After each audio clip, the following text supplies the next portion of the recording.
All right, hi everyone. We're gonna get started because we're at 10:30. So I just want to say thank you all for coming to our talk. I'm really excited to be up here today. My name is Taylor Van Rossum, and I work for the California Marine Sanctuary Foundation. At CMSF, we have the opportunity to work directly with Monterey Bay National Marine Sanctuary, and you might think, well, what is a sanctuary person doing up here talking about cover crops? And it actually cover crops have a lot to do with the sanctuary and ocean health. So all of the runoff that comes from the waterways higher up in the watershed, including agricultural runoff, urban runoff, runs directly into our ocean and our sanctuary. So cover cropping and other methods that can help to improve soil health actually directly improve sanctuary health. So that's kind of how we got involved in this project. And I'm really honored to be up here today with 4 people who are really leading the charge in helping overcome the barriers and find solutions to implementing cover crops in conventional agriculture. Our panelists beside me today are Zach Barnes from Antle LLC, formerly Dole, Kyle Harmon from Braga Ranch, formerly Braga Fresh, and then Kim Horton from Taylor Farming. And then as our moderator, we have Eric Brennan, who, if you were here for part 1, our resident expert on cover crops. So really awesome panel to be up here today. I wanted to briefly give some background into our project and how this kind of came to be. A little shout out to Gina Colfer at Wilbur Ellis. She was supposed to be up here with us today. She's the one who connected us with Zach at Dole and really knew about Zach's interest in cover cropping. She's currently having surgery, so she wasn't able to make it. But yeah, shout out to Gina. She's been a big help in this project.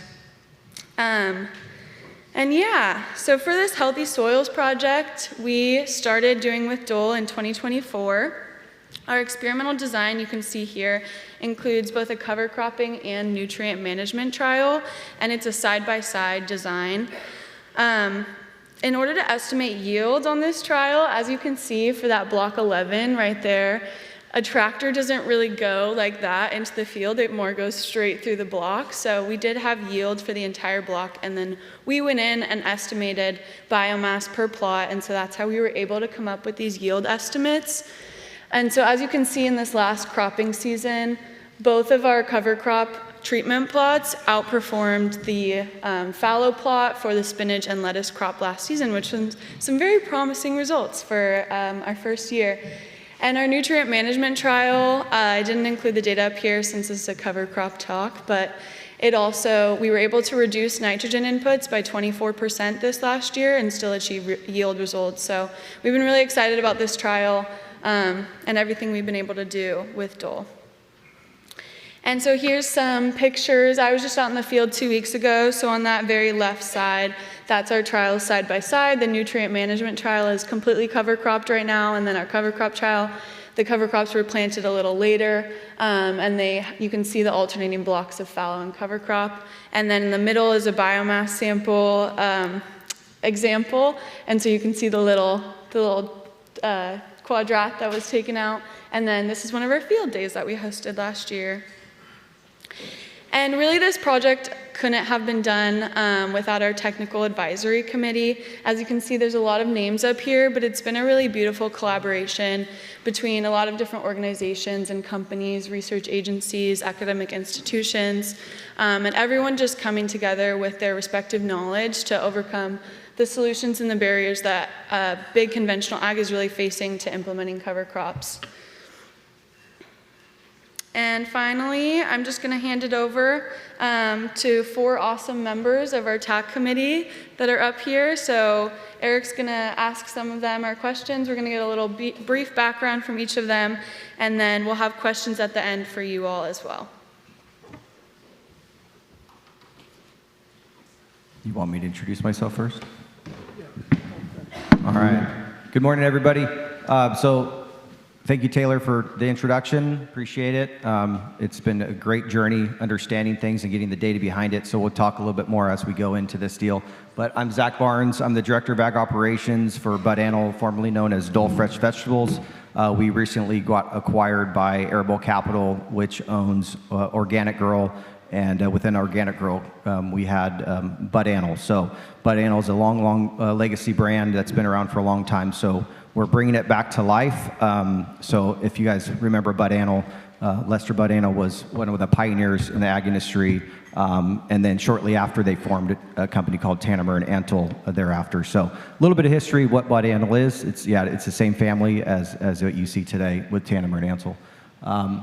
But right now, we're currently farming in Salinas, Oxnard, Huron, and Yuma are our primary areas. We farm roughly over about 20,000 acres of leafy greens, as well as our brassicas, celery, and artichokes. About 98% of our program is conventional, with a lot changing now in migration with the Braga label as well as the organic grow. So we're going to be doing a lot more organics as we move forward, but conventional has been my focus over the past years that I've been with Dole. So about 7,000 acres we do internally, so we have external growers and we have internal farming operations. So roughly about 7,000 acres are our internal farming operations, and then again the remaining balance is between our grower partners.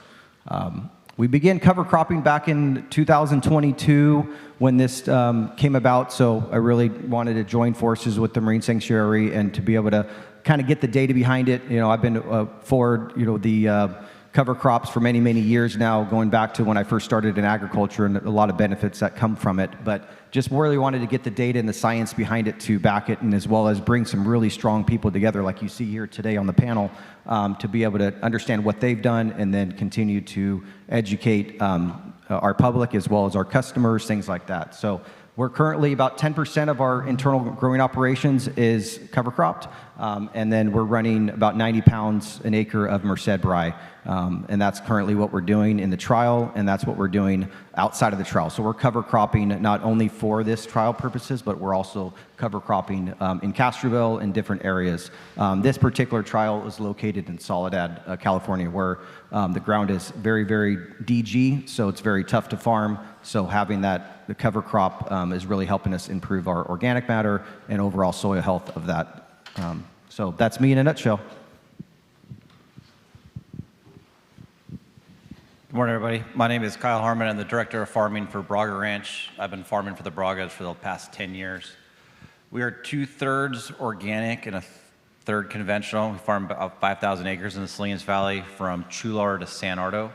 We do another 2,000 acres of organic, certified organic ground in the Imperial Valley. The Bragas have been cover cropping since the early 1990s. The Braga Home Ranch has been certified since about 1992. So that once they implemented the organic practices, they started doing more thorough, more in-depth organic farming and cover cropping. This time we are doing organic Merced rye and triticale. We've done many different cover crops over the years, but these two combos do what we need the most. It helps us with ground cover, weed suppression. We also use it we have a lot of hill ground, so all that hill ground is cover cropped every year to help avoid any erosion. We also like to use it in anything where it tends to hold water. We're also in Soledad, so we have some mixed ground. Some of our decomposed granite ground, it tends to hold water when it gets during the rainy season. So we'll cover crop those. Hi, everyone. I'm Kim Horton. I'm the agronomy manager at Taylor Farming. And Taylor Farming is under the Taylor Farms umbrella. So I'm the in-house farming side. Previously, the name of the company was Mission Ranches, if anyone's familiar with that label. And Earthbound Farms is our organic label. We grow conventional and organic, about 2/3 organic and then 1/3 conventional.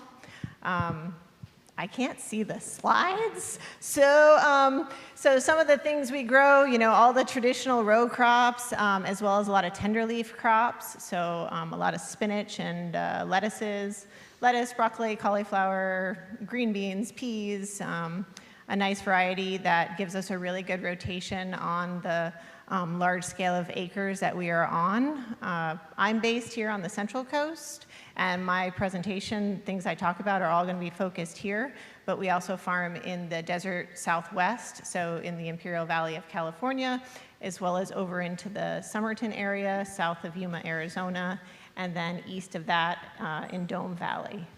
So we, in the Central Coast, we cover crop about an average of 10% of our acres. I've tried a lot of different cover crops over the years. I used to be in the San Joaquin Valley, so I tried a lot of things over there as well. And we'll get into those once we move into the questions. Hey, thanks everybody. It's really nice to be up here with such a nice panel. There's a lot of experience here, and I really appreciate all of you being here to kind of share your ideas. You know, as a cover crop researcher, I would like to see more cover cropping, but you all have to face the reality of the challenges of it. And so, you know, that's what one of the things I want to just emphasize is, I think, would you say it's fair to say that every farm would love to cover crop more?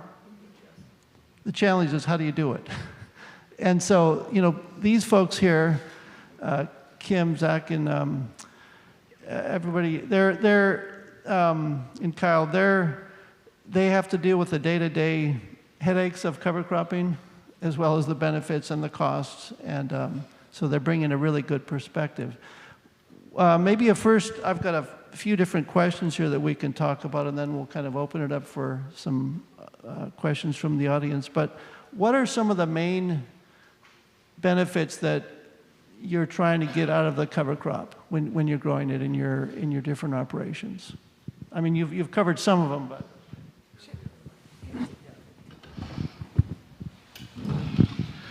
Does this one work? Okay, good. So there's a lot of benefits. You guys probably were here in the first session, and Eric's a wealth of knowledge and has been a cover crop, and a lot of guys and gals have probably been watching his videos for many, many years, at least I have. But in regards to the benefits that I see really are, I'm really trying to improve soil health. Not all of us have the great rotation. So obviously going to like a lettuce obviously creates problems within our field. So, you know, I wish we had more broccoli, but unfortunately the world doesn't eat as much broccoli as we like. So we have to put other types of rotation in there. So I think from a cover crop perspective, it gives me a good rotation, improves the overall soil health of it.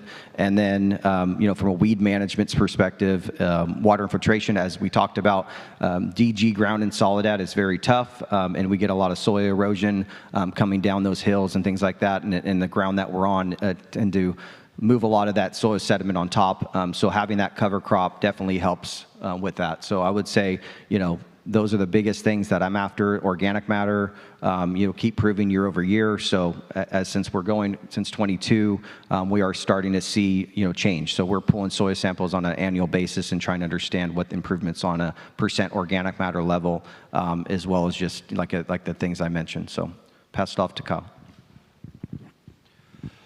Yeah, like Zach said, crop rotation is one of our biggest challenges in being a row crop producer.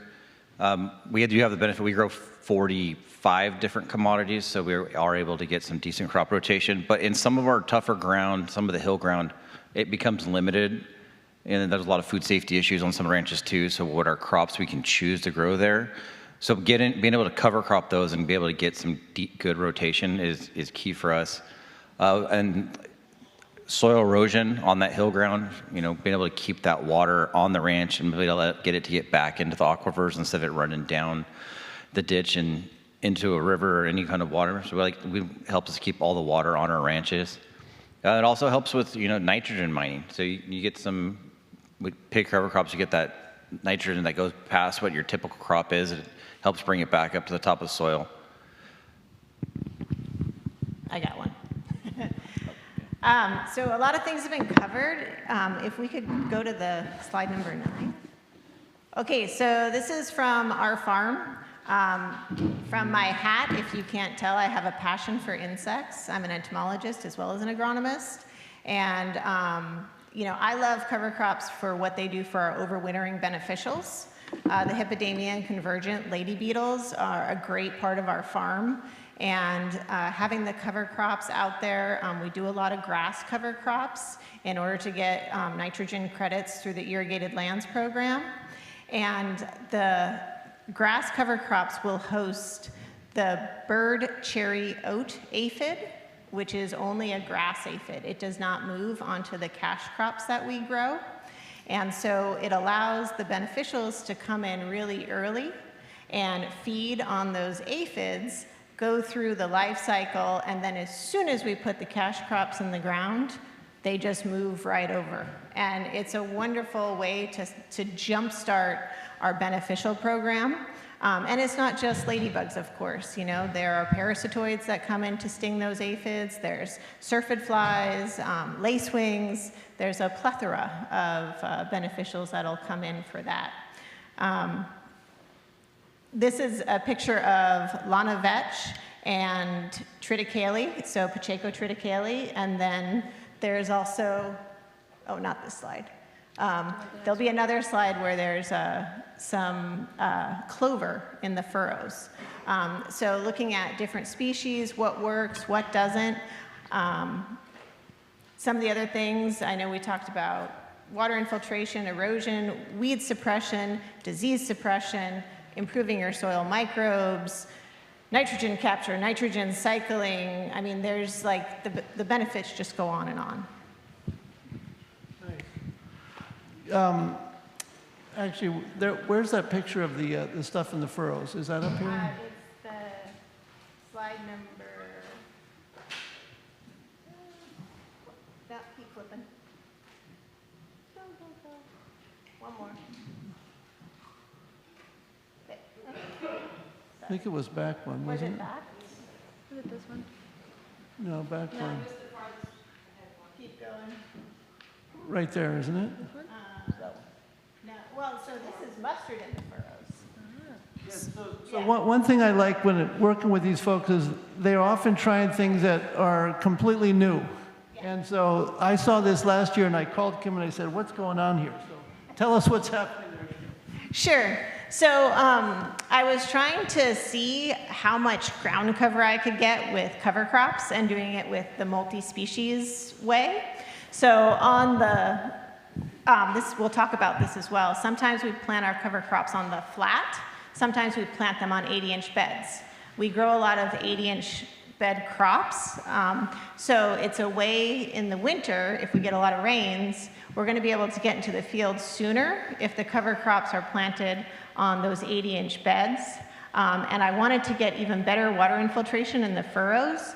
So I tried putting this clover in the furrows.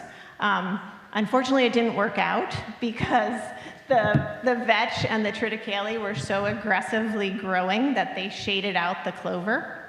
But it was a really interesting learning curve and thinking about what we can put in our furrows even in season, right? So, you know, you drive around Salinas and you see beds where it's just solid crops.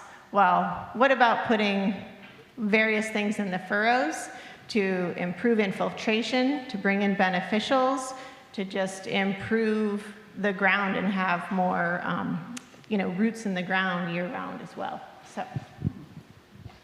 Oh, nice. Maybe this would be a good time to kind of talk about some of the operations that you do with your cover crop, like, you know, how do you plant it? How do you deal with the residue? Do you irrigate it? Things like that. I can start it off. So how we plant it, we plant it with a grain drill. Like I said, 90 pounds to the acre is what we do. We're typically planting around that October timeframe.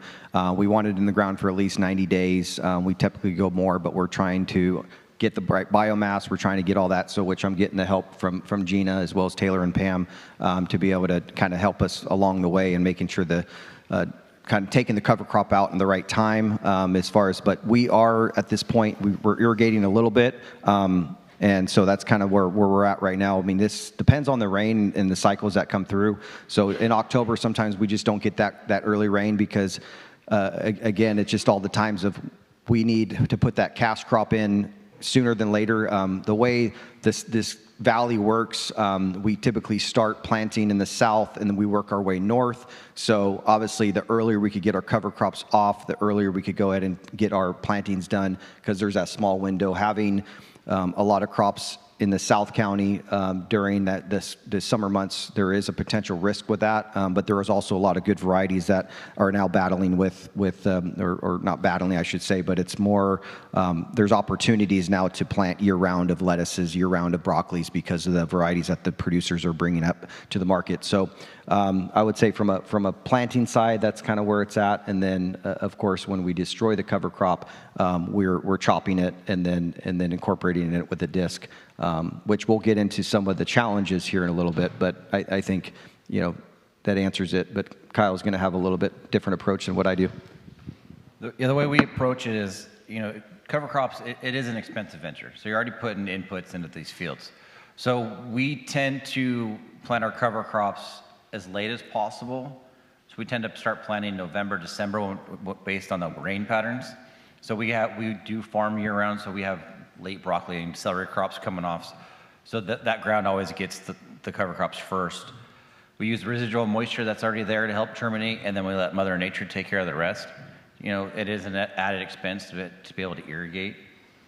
We have also ran trials, like Zach said, south to north, north to south, as you keep going back. So summertime trials in the far south, we have done sunflowers, Sudan, and sun hemp, trying to be able to break that crop cycle in the warmer climates. This is south of King City, San Ardo, so you have 100-degree days. So we will irrigate those cover crops, but our traditional, winter cover crop, 100 pounds an acre, Merced Ride, triticale, that's been our magic number, because mostly our weed suppression, we are mostly organic, so we are competing with weeds, so we're able to get that high density, the triticale and the ryegrass is giving us the best weed suppression.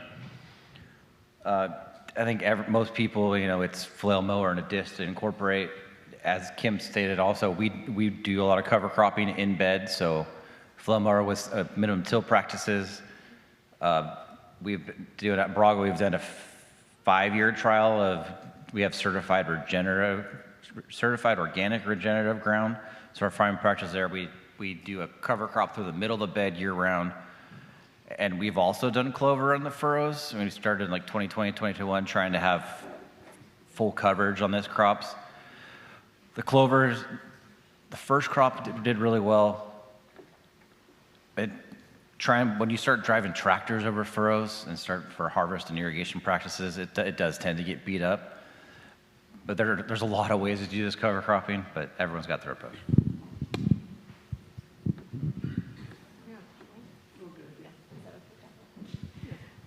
Okay, so we kind of do the opposite. I like to plant October 1st through November 1st. It doesn't always happen. Sometimes we get a little later in November, which is fine.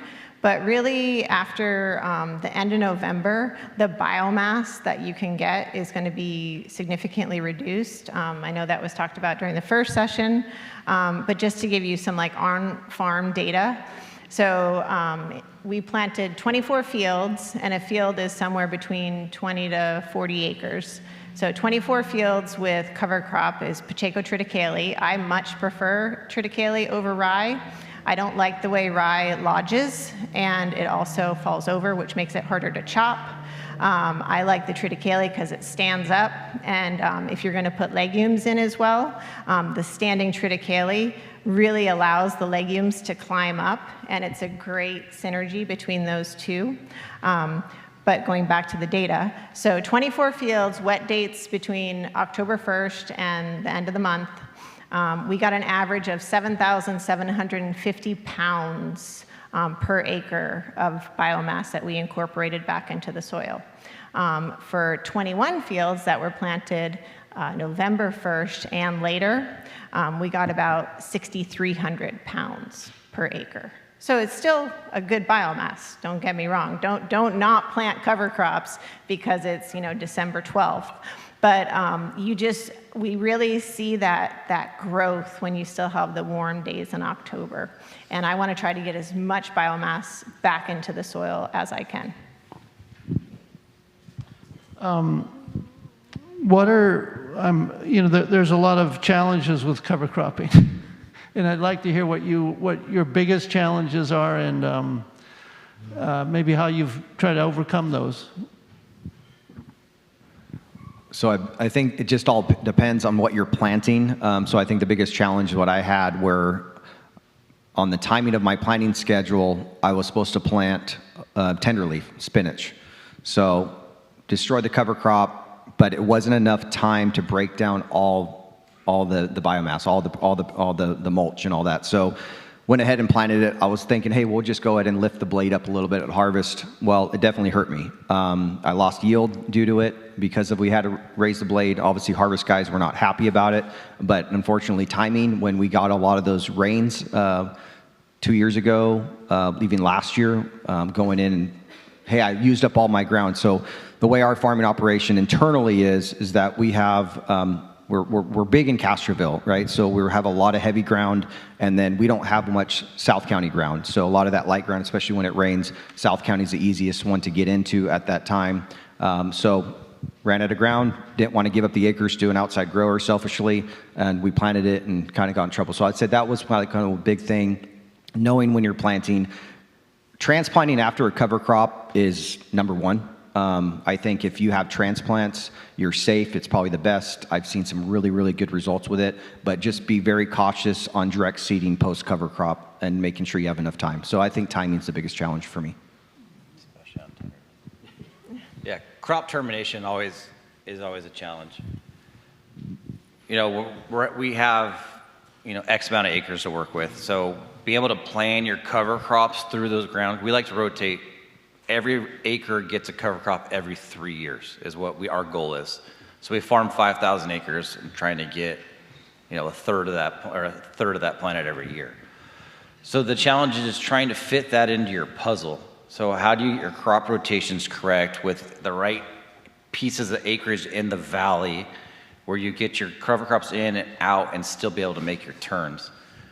And we've had years where we've got cover crops where we went in and mowed it, getting ready to terminate, and then we got another big rain, and now we're another 4 foot of cover crop because we couldn't get in there and chop it. So that's I think is one of the biggest challenges. And then when they do get that big, trying to get them to break down, and then the nitrogen gets tied up because the microbes are trying to break your cover crop down, and then you have to look in if you have to add more nitrogen to speed that cover crop up, and then you're starting to counterintuitive what you're really trying to do. So it's all about timing. The slide behind me is a perfect example of a challenge. So like we were talking about, here's the nice young cover crop over here.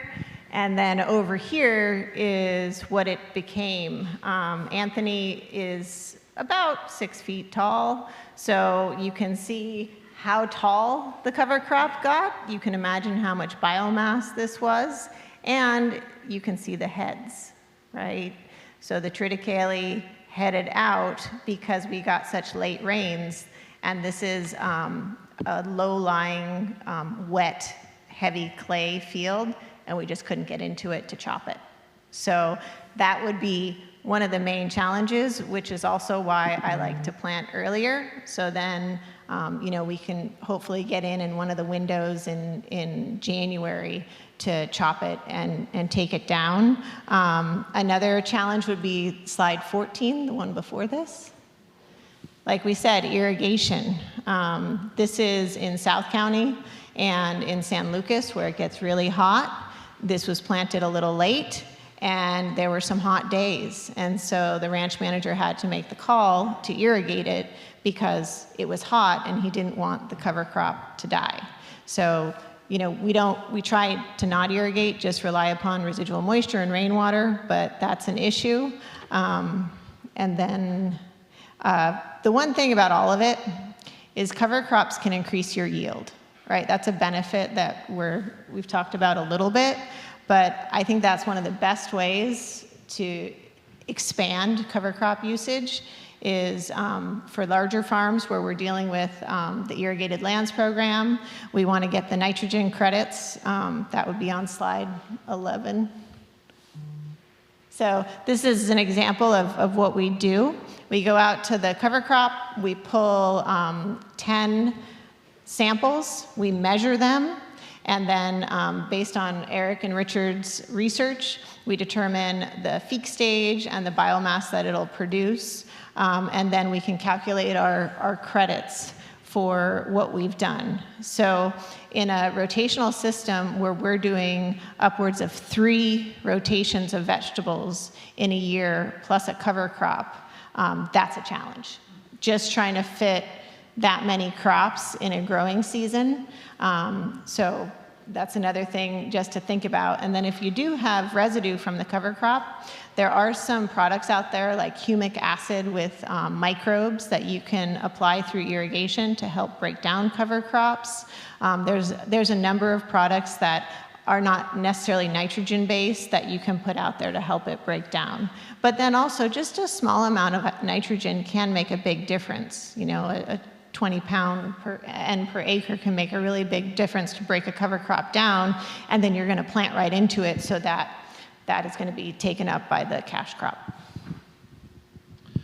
You know, with the increased cover crop adoption, have you ever had issues with getting enough seed for the cover crops? Because you guys are planting a lot of acreage. I've had times where I can't get seed, but maybe it's because you guys bought it all. I'm not sure. Yeah, no, I think our seed suppliers definitely take care of us. You know, as long as we give them a, year process and like, hey, what we do, and I say, hey, I'm going to cover crop 200 acres, or, 300 acres, whatever the number is, right? I try to give them enough time to prepare for that. So yeah, we shout out to TSNL Seeds for us. They take care of us when we need. So I haven't had any challenges, but they have about 1 year, they said, hey, we're going to be tight. Let me know your numbers as soon as possible. And so I would give it to them and they would take care of us. So I guess, yeah, be ahead of the curve. Yeah, 2024, there was a big Merced ryegrass shortage. So there was a crop failure where they were producing, so it was a little tight. So it depends, a lot of it depends on what you want to do, what your mix is going to be. If you want to, if you get fancy, you get those 13, 14 species mixes, you got to be, you're planning those out. But I think your crop mix is your biggest challenge, or what type of cover crop you want to use. I think it's like most of farming, you need to be ready to pivot at any given moment. We've never had an issue with any of our seed suppliers. We source from Salinas Valley, LA Hearns. I go over to San Joaquin Valley from Lockwood Seed and Grain. I've sourced out of Green Cover Seed out of the Midwest. They're another great company, and there's lots of others out there. So we also do a variety of different things. If you go to slide 10, is that the beginning? Yeah. So like this was a really neat compaction mix that LA Hearns blended for me. I told them, hey, I have a field that really gets saturated on the south end. I want to get some better infiltration. So they did a mix of Pacheco triticale, which you can see like down the center in the picture. You can see the center of triticale. And then it was 4 different mustard turnip species that acted as the compaction mix to open up the soil and really get some nice different sized roots in there. What's really interesting too about this picture is that triticale is on the dead bed where we put our irrigation pipe that never gets fertilizer. So you can see, once again in the previous session, talking about competition, the grasses overtook everything in a low nitrogen environment. And then on the other part of the field where we did have fertility applied, the mustards and turnips competed with the grasses. Another one would be like the Caliente Rojo mustards on slide 13. And so this is Caliente Rojo. So mustards have GSL compounds in them. I'm going to try to say it, gluconosates. I think I said it right. GSL is a lot easier. So essentially compounds that help hurt diseases in the soil. That's what we want, right? We want to bring the disease levels down. So Caliente Rojo is known for that. It's a beautiful cover crop, great growing one. But then we also have Kodiak mustard over here. I love Kodiak mustard too. And it also has GSLs, but there's just different levels and different mustards. What I like about Kodiak is it's cheap. You know, it's a very inexpensive cover crop. If your first crop is going to be lettuce, it's a great one to plant because it has those GSLs. It's going to help suppress any diseases, and then you put your cover crop, or pardon me, your cash crop out. I'm going to go back real quick on the challenge. When you're picking your cover crops, think what your cash crop's going to be, because there's one year we had round beans in our cover crop, overwintered black bean aphid in our cover crop, jumped into our celery crop, and ended up, and we're being organic, we don't have any tools to challenge. You know, we have a lot of hedgerows and beneficial flowers planted everywhere. But so just keep that in mind when choosing cover crops, what your cash crop's going to be and what you're going to potentially host. Have there been pushbacks in your companies on how much cover cropping acreage you're doing, or is there hope that you'll increase it? Pushback, yeah, I would say absolutely. It all boils down to numbers at the end of the day, right? So I would say the biggest thing that I haven't talked about is land rent, right? So costs can keep going up. You know, all the commercial production agriculture land just keeps going up year over year. So we are trying to find ways to offset that, right? So again, timing of the cover crop like we talked about. So again, they're ultimately trying to find ways to increase yield. So I think the biggest study that we're seeing here, right, is you can improve yield. I think everybody here would agree that you do increase yield, but again, how you're doing it, it's a strategy behind it. So I think the biggest thing is, you know, as long as we keep improving, as long as our CPU stays lower, ultimately, and that's what our farming, that's what our job is to do every single day, is to have the highest quality at the lowest cost, right? But quality comes first. So again, how do we get quality? Is through rotation, is through taking care of our soils, because ultimately that's what we're doing. We're farming dirt at the end of the day, right? But yeah, soil, sorry. I didn't know there's politics behind dirt and soil, sorry. But yeah, so anyways, I would say there's definitely a discussion, but there's also a lot of support behind it. So, I mean, at least within the companies, I would say we all probably could agree to that too, is there's been a lot of discussion from our customers on how we're taking care of our soil, how we're, you know, bringing insects and how we're handling that. I would say there's a huge wave and a huge amount of support. So it's fun to be part of that ride. Only from the accountants, you know. Cover crops don't bring in direct cash flow, but at the end of the day, it brings in a lot more to the next crops and soil health, and all that adds up. But, you know, I only get pushback from the accountants. I always want to plant more. They tell me to plant less. But Yeah, I'd agree. Definitely, you know, showing a monetary benefit to cover crops is really important, and I think this committee is doing a great job. I'm sure Taylor could share they have a really nice one-page PDF showing these improvements, right? Like, okay, we planted the cover crop, we didn't, what she showed at the beginning of this presentation, to show that yield increase. And then it cascades down from there. As soon as you can show an accountant, we are going to yield more in season. If you do this out of season, that's golden. And then all these other wonderful benefits that we all know and treasure will just fall right in. I just want to add one thing to that too, because one cool thing about our Healthy Soils project that we added in is we're doing a cost-benefit analysis report every year, and then we'll have one final that's the all 3 years, so that can go back to Dole and their accountants, and they can actually look at it and be like, okay, this is how much money we made from putting in cover crops. So yeah. As long as we sort it by cost per unit, I think that's a big thing. I think that's what I do every day in my job too, is look at all the growers that we have, and obviously if our internal farming operations is the highest grower, that's a problem. But then also when you flip the script and you say, well, what's the cost per unit because they have the highest yield, then that takes you pretty far on our side. Mm-hmm. So one thing I often think about is that there's different ways to add carbon to the soil. Basically two main ways we can think of. One is with compost, where you're bringing in carbon that was produced somewhere else. In the Salinas area, it would probably be coming from, you know, the municipal waste stream, right? Like your yards and things like that. But then you can also grow cover crops, where you're fixing the carbon on site. Of the acreage that you manage, how is most of the carbon that's coming in from compost or from cover crops in terms of just acres? You want me to start? I would say 100%. I don't use compost, sorry, but it's 100% from the cover crops on my end, and rotation.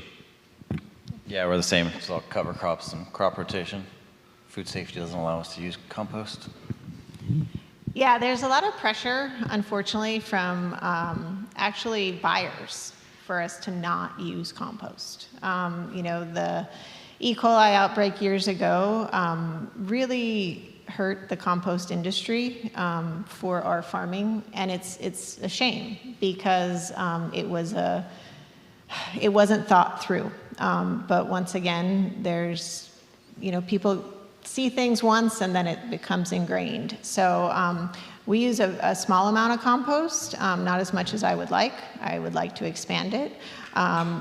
Green waste compost, the problem I've had with it is glass. There is so much glass in green waste compost when I go to facilities. If you go in the morning when there's dew, you can just look at it and it sparkles. If your compost is sparkling, you might not want to put it where you're going to run essentially a lawnmower over the top of the bed to harvest, because there's all kinds of, you know, things could fly in, and, you know, it would be terrible if any consumer, if it ever got to that point down the chain. So I prefer animal-based compost, but then I get into food safety concerns about animal-based compost. But there's still ways around it, and we're constantly working to figure out how we can make it all work together. We get a lot of carbon also from our fertilizer. You know, use chicken pellets, you know, different types of sources, but. No, that's a good point. Yeah, so the organic fertilizers, you can get a fair bit of carbon from that. I think Richard's done some really good research on that, and yeah, that's a good source. Also, your crop residue. Something like broccoli is a carbon source, although it's, you know, like somebody's, I don't know who it was, but said that we don't eat enough broccoli. So eat your broccly. There's a joke in the Salinas Valley that broccoli is your cover crop. Let's see.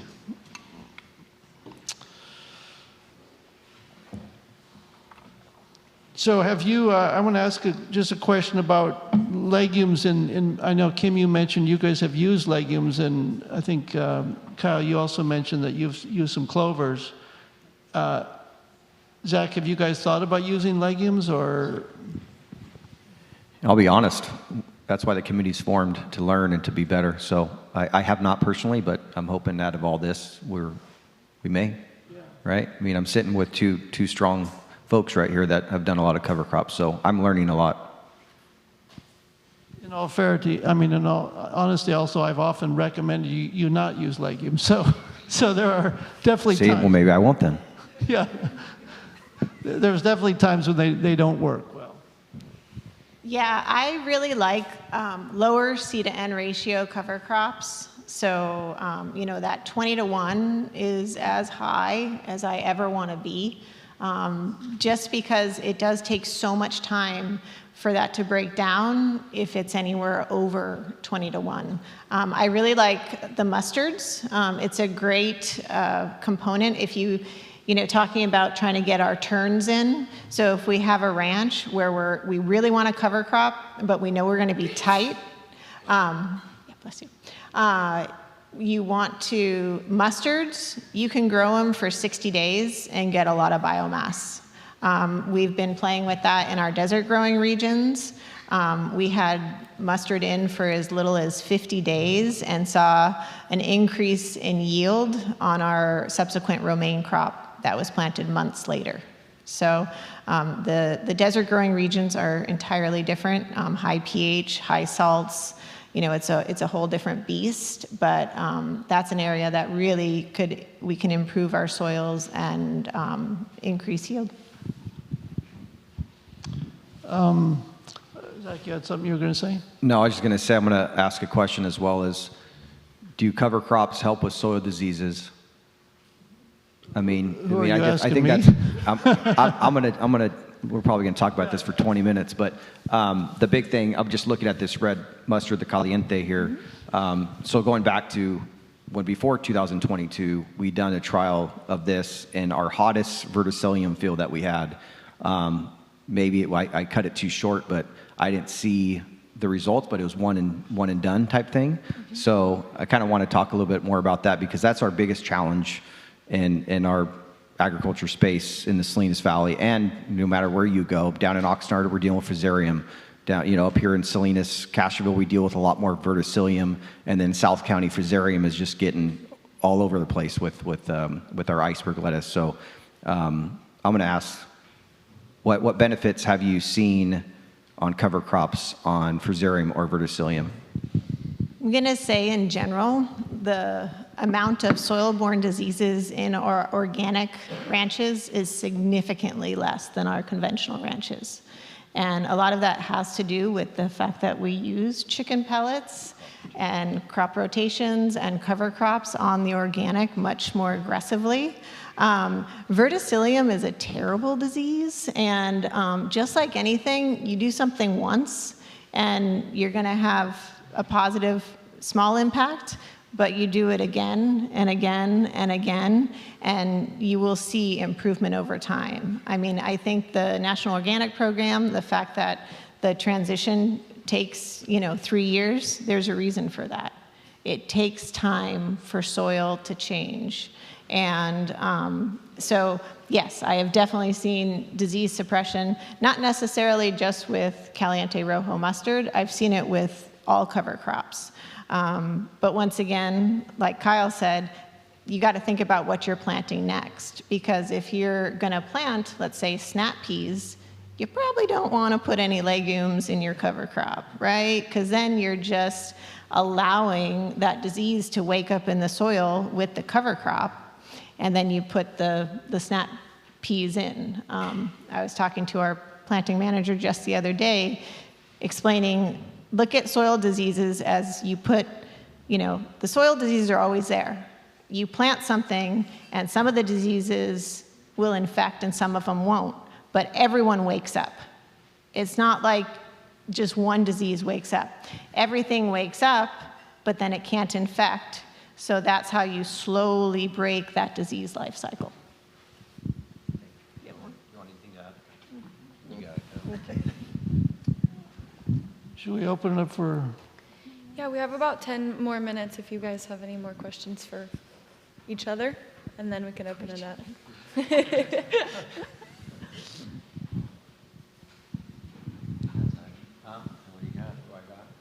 We can open it up now, too. So. I have one more thing. Taylor, could you go back to slide number 10? Yes. This one? So this is another thing to think about, like we were talking about pests. So Kyle brought up the black bean aphid that moved from his legume onto his celery, which must have been terrible, because that's a terrible little aphid as well.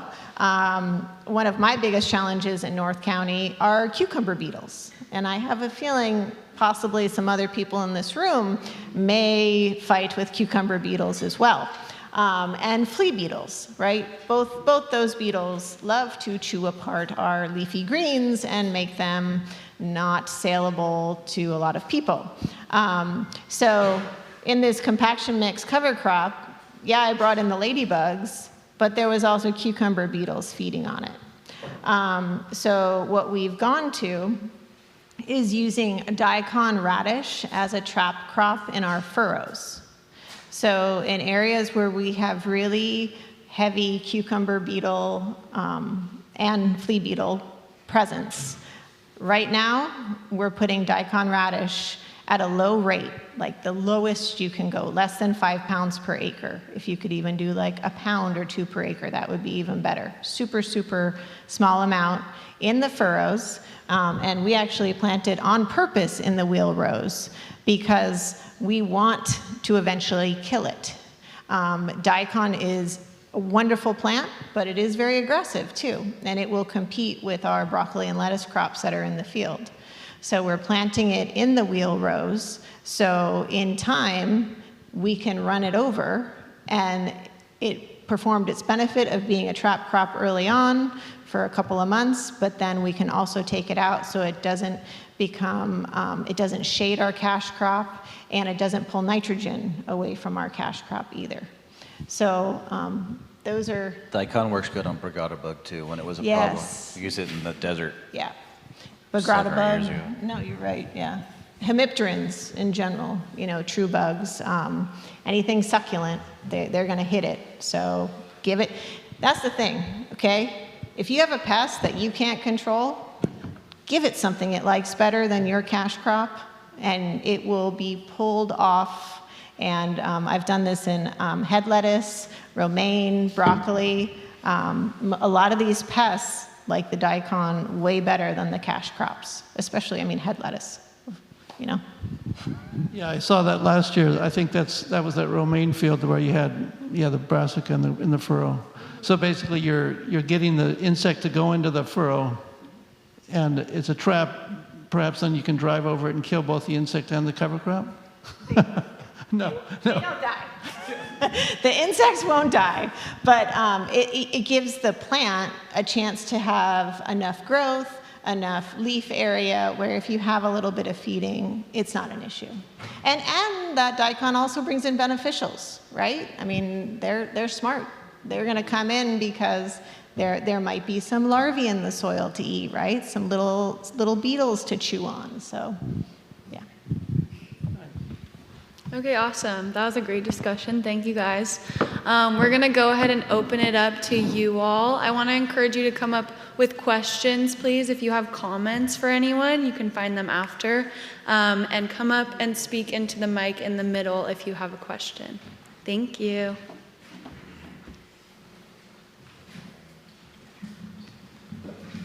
Thanks for the good talk so far. It's understood that you deal with a wide variety of soil types. You're conventional, you're organic. My question is about soil organic matter. What is a typical percentage of soil organic matter in those soils? And what would be your ideal goal, if you could achieve it, of a percentage of soil organic matter in the various soil types? We might have different numbers on this one.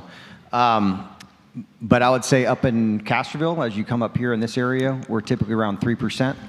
And then as you go down south, we're typically around 1% on that DG ground. I'm 1%, 0.8 actually be exact, which is extremely brutal to deal with. A lot of water, things like that. So that's where the cover crop. I'm not going to steal Braga's thunder. He has some good numbers that they've been doing over the years on what that does with cover crop and how that percent changes.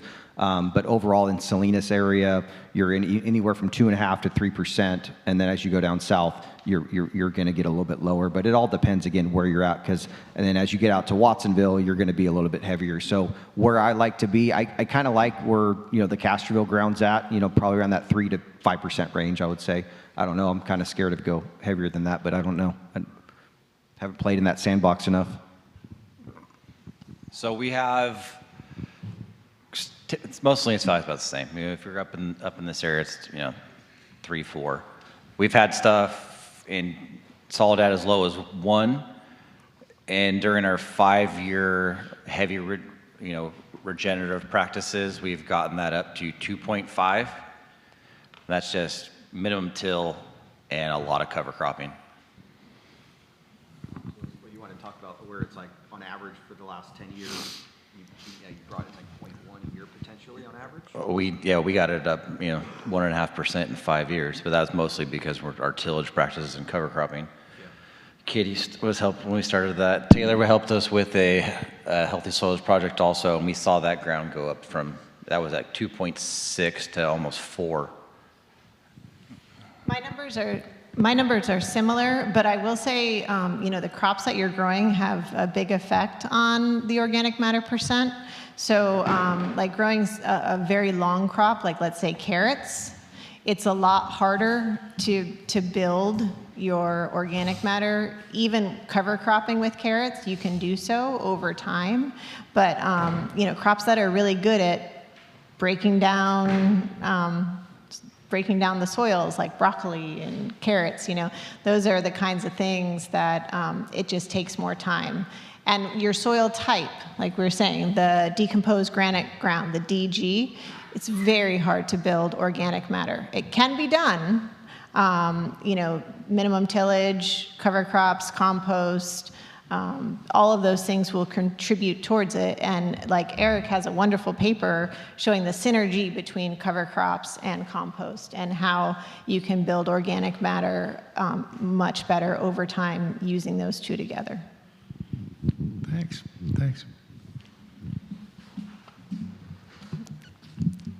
Everybody's taller than me, I guess.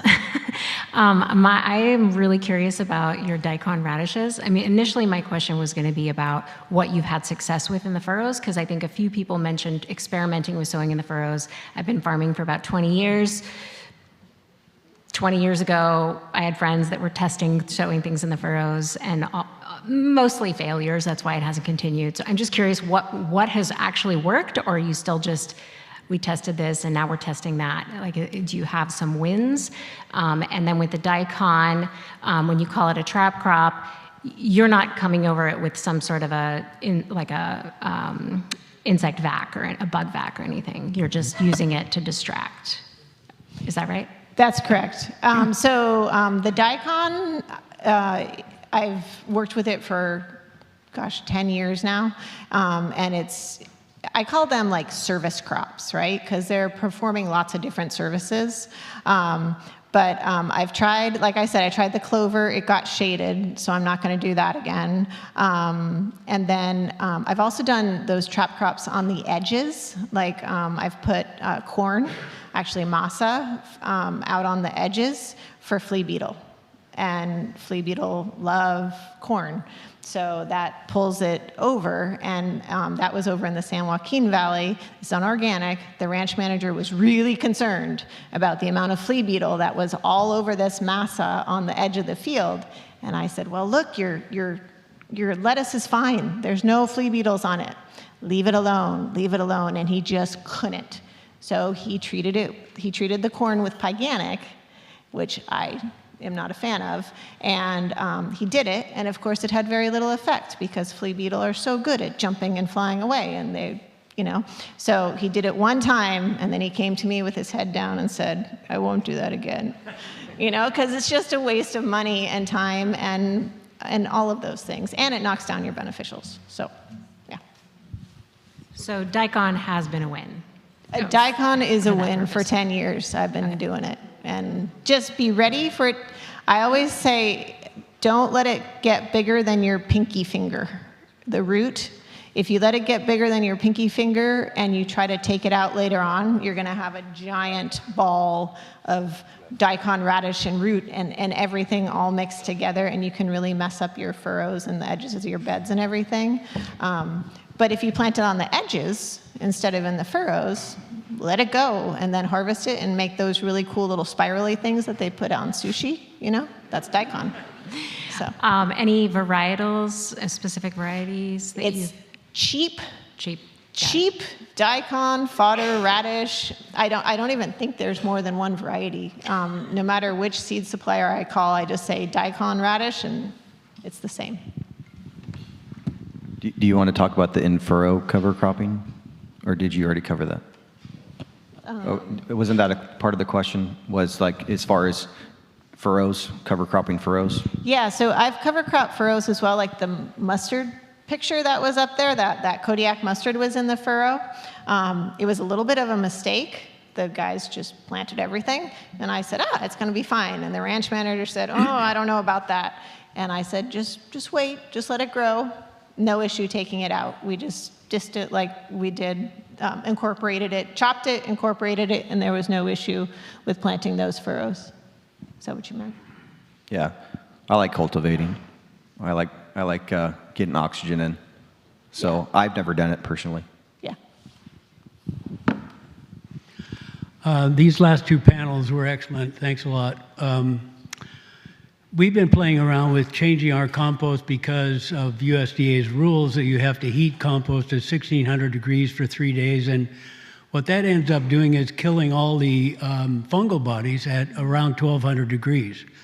So we've switched to using fish instead of using animal manures. And, you know, we got all those ideas from the Koreans because they've done this for a long time. And we add 50 pounds of sugar to 50 pounds of fish and wait for 3 months, you can use it. Wait for 6 months, it's twice as good. And we're big fans of compost because we grow a lot of garlic, and I love to put a lot of compost on top of the garlic and a lot of wood chips and then a lot of mulch. So I like to have the garlic deep under all of this cover, and I think that, you know, I think composts are really great, and I feel like it's sad that we can't use them because of E. coli. So thanks a lot for the panel. Thank you. It's my first time here in the conference, and I'm a small-scale organic farmer, and I'm very new, and my farm is in the Philippines. So I planted rice. We have 20 acres, and we have the rice, which is red and purple variety, and then we have a vegetable production as well. And I'm very new with cover crop because in context in the Philippines, we don't use cover crops. We keep the rice field fallow, right? And so the question that I have is, in the tropical region, what is a good mix in terms of cover crops? And I've actually researched, all I have is mung beans or cisbania. So I'm just wondering what else I can use. So that's one question that I have. And I don't have any equipment, let's say a grain drill. So what I did this time is I just broadcast the seeds in my 3 acres, and I just covered it with the hay and praying for the rain to come. So that's what I did last month. And another question that I have is in terms of soil health. So here I am developing the soil. That's what they said, that I shouldn't drill. I mean, yes, till the soil as much. But in rice production, we have to rotivate the soil, right? So then we put water in it. So in my head, I'm tilling the soil and then I'm killing the microbes. I wonder if I'm killing the microbes. I don't know. So if you can just enlighten me, that would be super great. Thank you. Yeah. Okay, so I've never grown cover crops in anywhere tropical. The closest I've done is researched cover crops in Florida. So there's some good research there, University of Florida and lots of other places. I know cowpea, I think, is another one in the tropics that does well. I've tried in our desert growing regions, I tried sun hemp and Cisbania. They're both really good too. Safflower, I don't know if that's another one that might work, but really I'd look to at least in the United States, like the Southeast would be the closest to your environment. And then there's a second question. What was it? Yes, so so think about it like the soil, the very top layer, you have all those microbes that like to breathe air. And then 12 inches down, you have all the microbes that don't like to breathe air that much. So when you till, you're flipping it on its head. And you're taking everything that wants the air and you're putting it too deep, and everything that doesn't want the air is on top. So that's the very simplistic explanation. Cover cropping will essentially, it will be your tillage. Roots will go in there, right. Open the soil up, do everything you need it to do, while keeping your microbes alive in that whole stratosphere of soil. So if you do have to till it, plant cover crops, because then they'll come back as well. Just a quick thought on, so I grew up in the tropics. I don't have a lot of experience with rice, but when I worked in Thailand, one thing that they would use there in rotation in rice systems would be mung bean. Another one you might think of is Cisbania. There's a lot of different Cisbanias. And then Crotalaria juncea, which is sun hemp. You might also check with the International Rice Research Institute, IRRI, which is in Los Banos. the Philippines, which I'm sure they've got some research that they've done on different cover crops that you could use in rice production there. And just a quick comment on tillage. Tillage is a tool. We can overuse it or we can use it carefully. And I don't like to think of it as we shouldn't ever till, but think about how we can use it thoughtfully. So, you know, in rice production, it's pretty hard to not use tillage if you don't have access to herbicides. So don't beat yourself too much up for using some tillage. It's okay when it's used carefully, in my opinion. Thank you. Hi. I'm a student and I'm doing my senior thesis on evapotranspiration in cover crops. So I was wondering a little more about how you guys are thinking about the water dynamics with cover crop. You were talking a lot about like waiting for rain events and planting into residual moisture, and I know that's a big concern for a lot of farmers who are considering planting cover crops because they think it'll use up all of the water that could go towards a cash crop. So I was wondering, but you were also talking a lot about what the cover crops give back to the soil in terms of water infiltration, and I know that it also like increases water holding capacity. So I was wondering how like water factors into your guys' decision on planting cover crops at all, or what kinds, or just anything about that. Yeah, I think Kyle has brought this to you guys' attention as well. So cover crops, at least on our ranch in Soledad, that ranch in particular, we cover crop 50%. So that's a big one of our ranches that we're trying to improve. But that one there, we don't have any water unless it's a big storm hit us. It's a 250-acre ranch, and no water leaves the ranch, right? It doesn't go into a ditch. It doesn't go, again, only if we get a huge amount of rain, 7 inches, and unfortunately it's going to go down the ditch into the river. But the big thing with having the cover crops, I'm noticing it's a huge infiltration success on that one. So that way, you know, we're getting that active recharge. You know, aquifer recharge is definitely something that's huge with cover crops. Up in the north, we have a lot of tile lines. But I could probably argue with some other people about this, but I feel like cover crops still helps even with having tile lines, because we're able to kind of push those roots, maybe even potentially past the tile, you know, depending on what cover crop you're using and how long it's in for. But I would say definitely the water board is liking the cover crops, and I'm actually part of 2 water committees here in the Monterey County, and I'm constantly bringing up cover crops on what the benefits are on the water side. So yeah, definitely I would say that's my answer to that. Yeah, the cover crops, they keep the water where it's supposed to be. You know, you don't want it, it puts it back into the soil, keeps it to where you need it. And it also, I don't know if everyone touched on it today, it was when you do have cover crops and you're trying to get to your next crop, the cover crops allow you to get into the ground a lot earlier. So that water goes back into the soil. It doesn't just sit on the surface, it's not running away. So it's all about keeping that water where it's supposed to be, in that crop, in that soil. And the more cover crops you do, that I've seen, the more water that ground holds. You know, those roots are there. It's given pathways for that water. So especially the ground that we cover crop every year, that ground's building up, but we actually are, you know, we're using less water because more water is being stored in the soil and not in the ditch. Yeah, I think they pretty much covered all of it, but what was really exciting when we had our record-breaking rains here, the fields where we had cover crops, we were able to get in there and disc them and incorporate them much sooner than fields that didn't, which was a great, I mean, it's so simple to show on a large scale, like, hey, this is why we should do this. We're going to get better water infiltration and then have better water holding capacity over time. And then just the cover crops themselves. If you ever walk a cover crop in the morning, be ready to be wet up to your, you know, I wear harvesting pants because it's easy, and then also you're going to be covered in the bird cherry oat aphids, and then lovely little animal smells, you know, from the little guys who've been in there. Shh, don't tell food safety. But I think that's really interesting to look at those dynamics, but it'll be a positive for sure. Thank you. Good morning. Sacha Lozano with the RCD of Santa Cruz County. Thank you all. Great insights.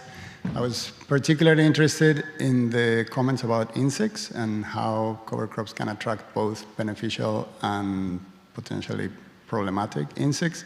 And my question is, what are some good resources to find information about specific types of cover crops and the insects that they can attract? Yeah, I was going to say. Eric, yeah. Yeah, I'm just trying to think. Probably the UC, so there's a UC cover crop production manual for vegetable production. Richard, does that have a chapter in it on insects? I think it does, yeah. There would also be some of the other UC cover cropping manuals, like there's one for vineyards. There's a strawberry one as well, which might have some ideas in there. Is Daniel Hasagawa doing any more research on that? I know I brought that up a couple times. Yeah, so Daniel Hasagawa is one of my colleagues at the USDA. He's kind of one of our new star scientists doing great work. He's looking at a lot of different insect issues with INSV, which is this pretty challenging disease in lettuce. He's also looking at, I'm just trying to think, well, we're doing a new study on hedgerows. It's not really, well, it's somewhat related to cover crops because you can have hedgerows around farms where you have cover crops, but we're looking at all the different insect diversity that we see in a hedgerow. So anyway. Yeah, we're working a lot with Kim on this too. Oh, yeah. Green Cover Seed, as well as many other websites, have some really good information on, the cover crops, what they will attract and what they won't. I mean, like I know brassicas were a concern when I first was using them, right, for diamondback moth. But we don't see any increase in diamondback moth pressure on adjacent brassica fields when we've had brassica cover crops. So that's something that we've been following. They don't cycle through in the winter well. What was it? Green seed? Green Cover Seed. Green Cover Seed. Yeah, it's a great website. Yeah. We've got a lot of information. Yeah, Rincon Vitova has a lot of info. Wild Farm Alliance, I'm sure there's stuff on their website. They have tons of literature, so there's lots of good sources. Hi. The farming experience and the farmers I work with now are operating at a different scale, but I had some questions about termination techniques. So first, I'm just curious if the techniques I'm aware of are just, incorporating it, tilling it into the soil. I've never experimented with crimping, but I've heard of it, and chop and drop. And basically with my experience, I've had a lot of trouble with regrowth, and I assume it'd be similar up here given that we don't have any hard freezes in California to help with killing off cover crop. And so I'm curious if the termination method you all choose is based on what you're gonna grow next. I think I heard one of you mentioned that you tilled it into the soil and then you went to direct seed and then it messed things up. And then also that transplants are really great for following up cover crop. And so, and then the last bit I've never tried, but I'm curious if you have any experience with, is crimping, where apparently it just folds it over and then kills it, and then basically just have this perfect straw-like material to plant transplants into. Obviously that wouldn't work for direct seeding. But have you had trouble with regrowth after trying to terminate a cover crop, and how have you dealt with that? Yeah, I'll go first. We've had some regrowths, the volunteers that would come back, but it depends on how much you're disking and incorporating it in. So I've done a cabbage trial that was actually before we started doing this research. So we did the 90 pounds, we did that, and we chopped it with the flare mower, and then we only dissed it twice, and then we listed it up and we transplanted right into that. It was definitely scary, At first, I was kind of this ain't gonna work. I was that farmer in the San Joaquin Valley. I was probably like, I don't like this, but I did it, and we increased. I think our yield on that particular trial was 25% lift on yield compared to cover crop versus the non-cover crop. So that's when my head started really like, oh, there's some opportunity here. And then we've done other things where, if you don't disc it right, I think the disc is the best thing, and Kyle, you could come on it as well after a cover crop. But definitely having that flow mower get to a certain height, because obviously that does a lot of the legwork, and then there you're just kind of getting the roots with the disc. So I would say that is the real important thing to do is timing of that, right? And obviously you don't want to go in there when it's all wet, right? You want to try to get in there when it's the right moisture. So I'll let Kyle second. I just have a quick follow-up question. Is just because disking is just like using the machines to like incorporate all of that into the ground, right? Yeah. Okay. Yeah. Thank you. So I think termination method, standard is mow it, disc it, list it, But it also, when you're doing your crop, you have to think of like your planting method or what your harvest method is going to be. So like Zach said, he had a hard time with tender leaf. So you're, spinach, spring mix, you're harvesting with the bandsaw essentially, right? So you don't want to have any trash.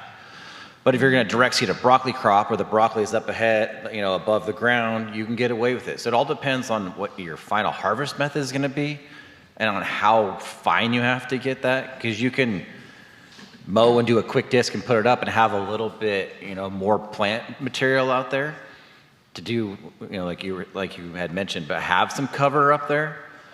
I've tried I don't have a crimper, but we tried, rolling. I have some old rollers that they used to use for iceberg back in the 70s when they furrow watered everything. So I've tried to roll it, but the hard thing is, we were using Merced rye, we'd roll it, 2 days later, it came right back up.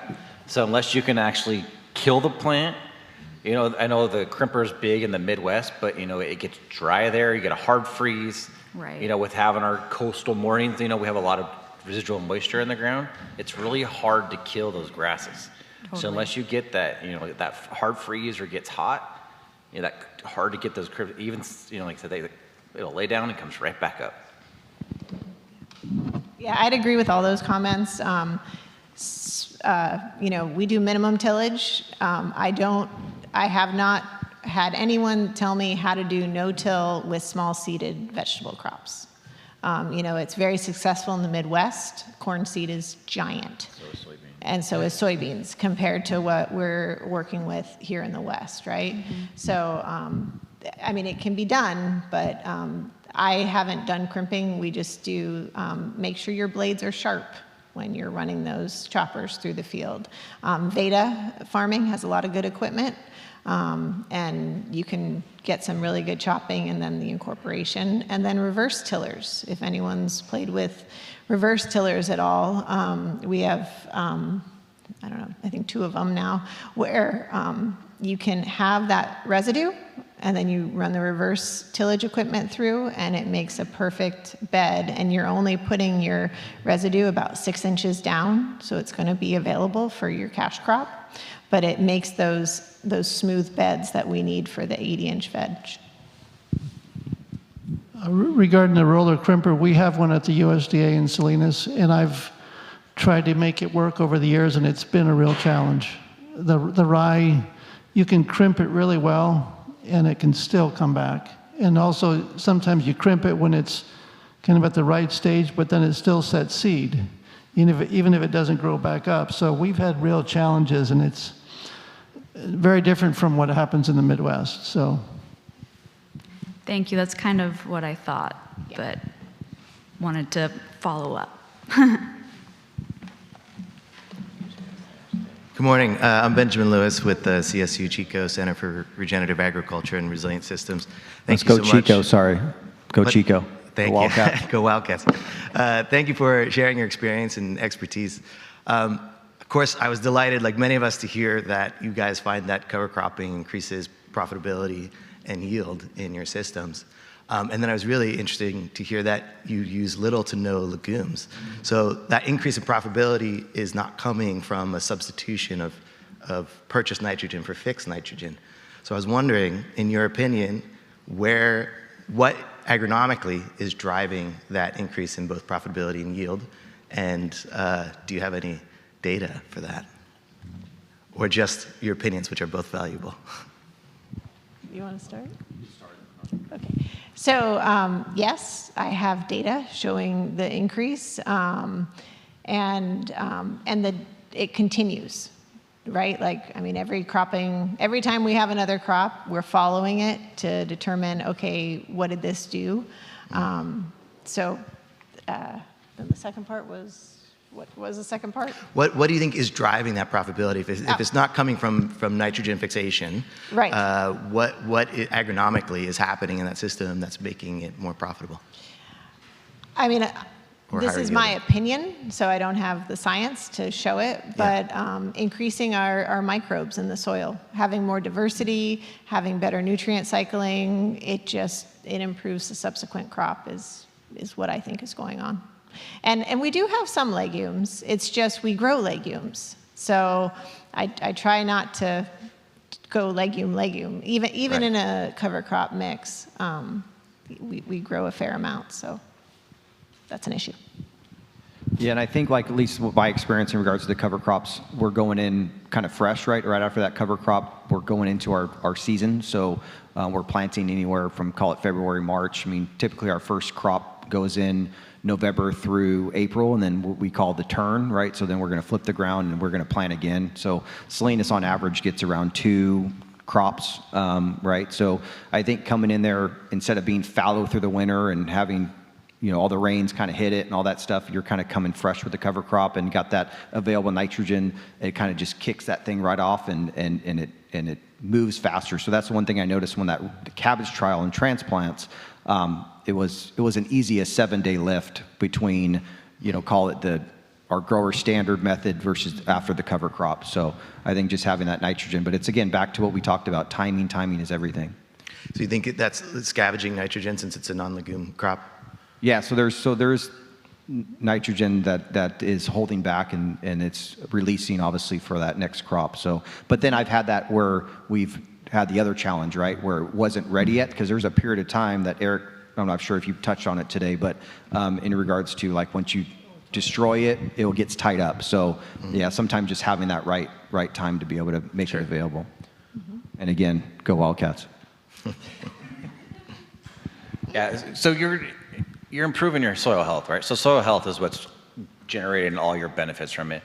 Between the increased microbial activity, the increased carbon, the increased water holding capacity, everything we've touched on today. We've ran epoxy tests. I don't know, Katie, you gotta think back, how many different tests did we run through this stuff? But yeah, we've seen that the microbes, the stuff that has constantly been cover crop, we've seen it increase.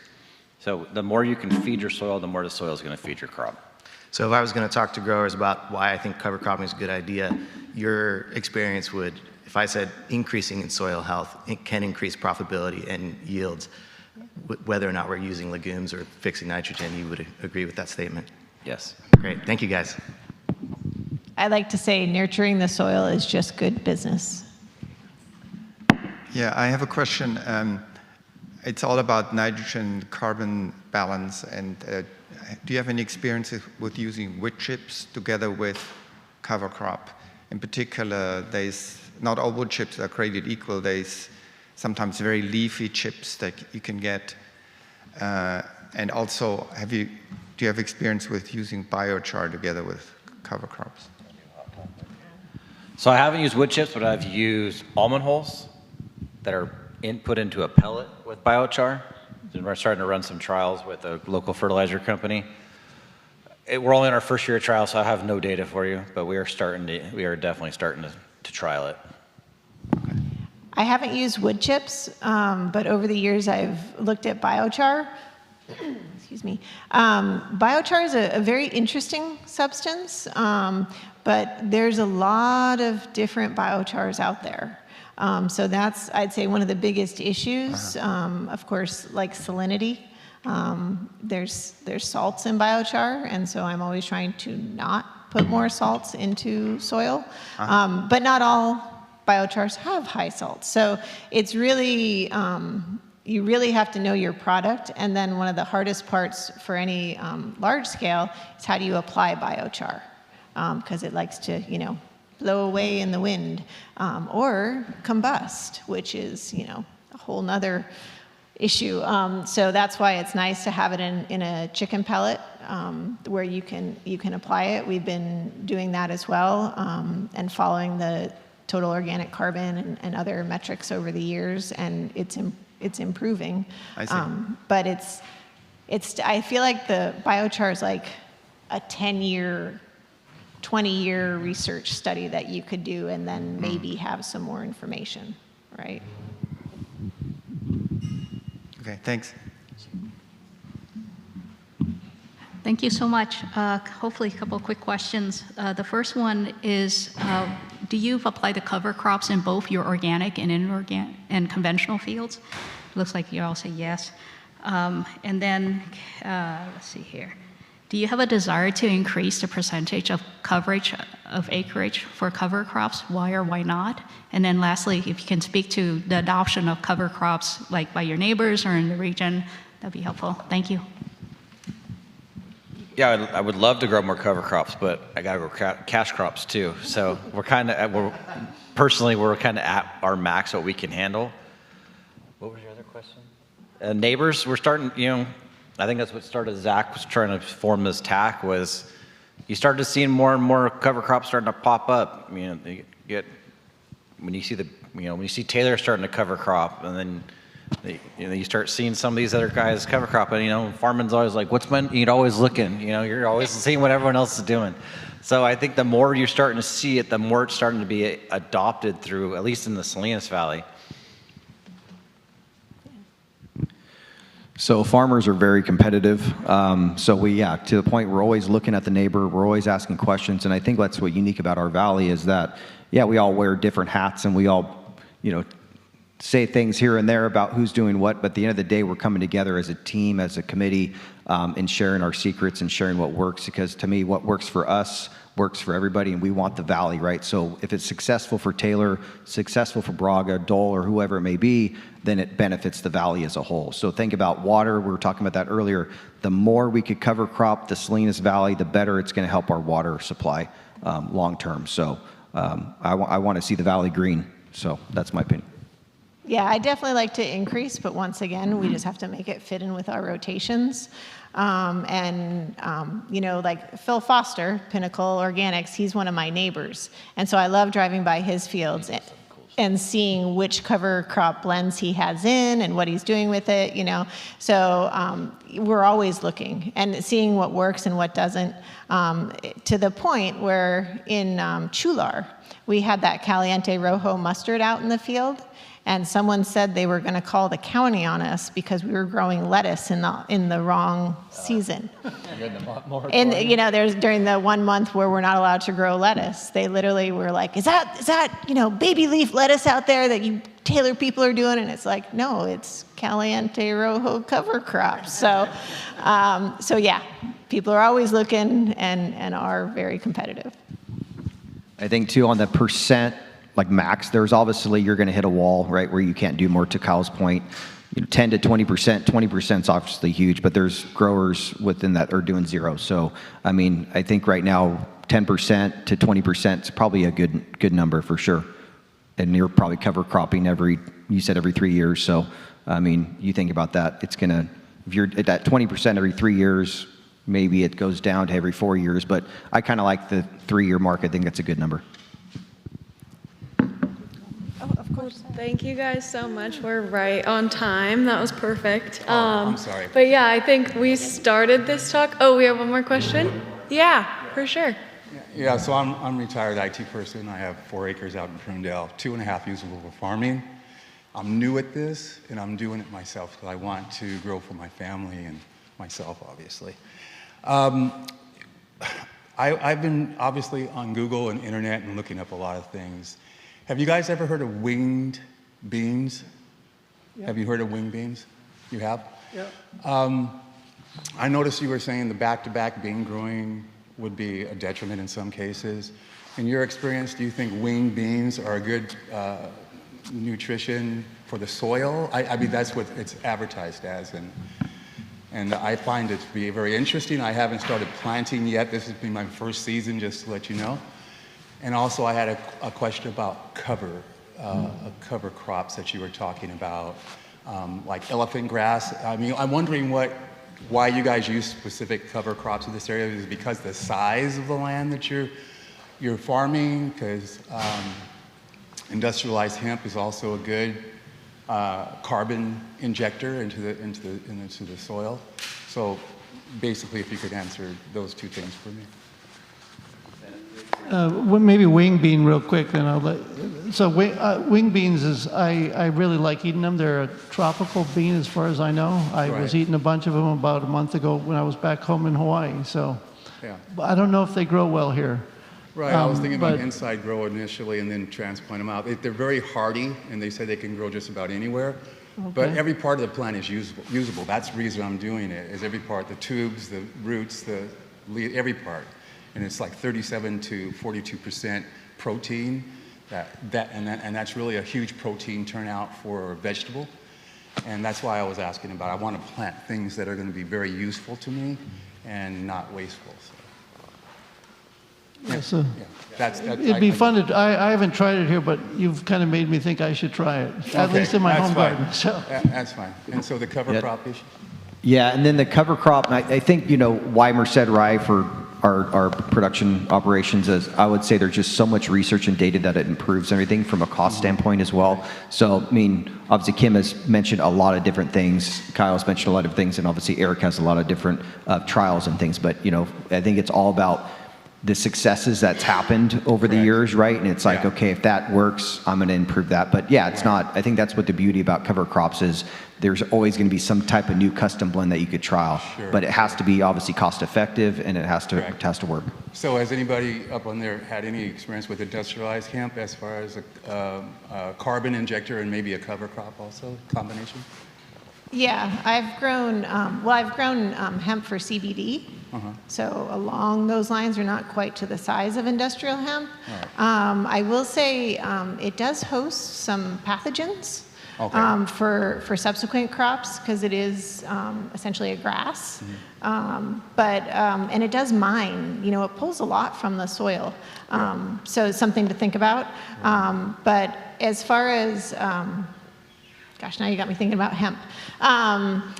The first question about elephant grass? Why? Oh. So the why is we don't grow grasses. Like none of our vegetables are grasses. Right. So using grasses as a cover crop makes a lot of sense because we're using it as a rotation as well. Sure. Yeah. And then secondly, it's inexpensive. The seed cost, like the daikon radish, we get it for like $2 a pound. Okay. So that 5-pound rate is, maximum you're going to spend for furrow planting is $10 per acre, which is great. Well, and you can find Merced Rye for like 60 cents a pound. Yeah. Well, thank you. Last one before I go. Since I'm working so small, my first garden will be small to test it before I go larger in the other acres I have. Have you ever heard of anybody using rice water, such as when you wash your rice, you dump the water and you apply that to put nutrients back into the soil of the plant? Has anybody ever had any experience with that? I haven't. Okay, just wondering. Yeah. Thank you so much, guys. Okay, great. Thank you, everyone. I want to give you guys a big round of applause. It was great having you all here today. And yeah, this talk really came about because Zach said, I want to see all of Salinas Valley cover cropped. So that's what we're hoping for one day. Thank you, guys. Everyone have a good lunch.